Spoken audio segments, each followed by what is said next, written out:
एक बहुत अच्छा क्वेश्चन पीएच वैल्यू पर आधारित है और जिसमें कि सॉल्ट सॉल्यूशंस के पीएच वैल्यू हैं उसका पीएच का इंक्रीजिंग या डिक्रीजिंग ऑर्डर या रिलेशनशिप हमें बताना है।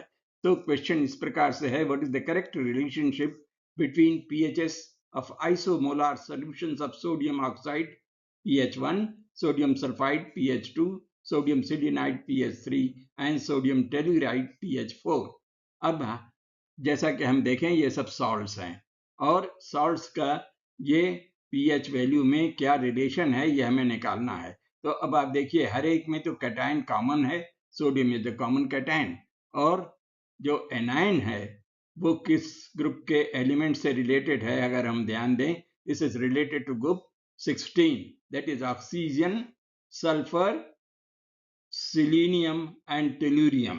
तो अब हमें इसमें ध्यान देना पड़ेगा कि जब हम ग्रुप 16 के मेटल्स में या एटम्स में ऊपर से नीचे तक चलते हैं from group 16 top to bottom, we find that the acidic character varies if it is an anion.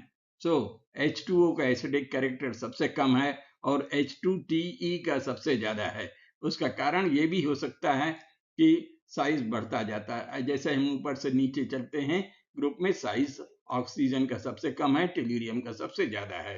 So this is the correct order of acidity.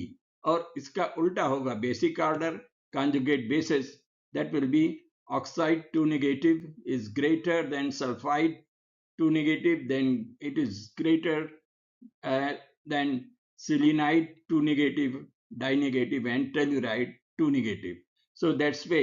अब हमें मालूम है कि higher the basicity, more will be the pH, and therefore the correct answer for our question in this case is option 4, pH1 greater than pH2 greater than pH3 greater than pH4। तो अब इस प्रकार से correct answer 4 है और बाकी दूसरे answers जो ऑप्शंस में दिए हुए हैं 1, 2, 3 ये इसके लिए सही नहीं है। ओके।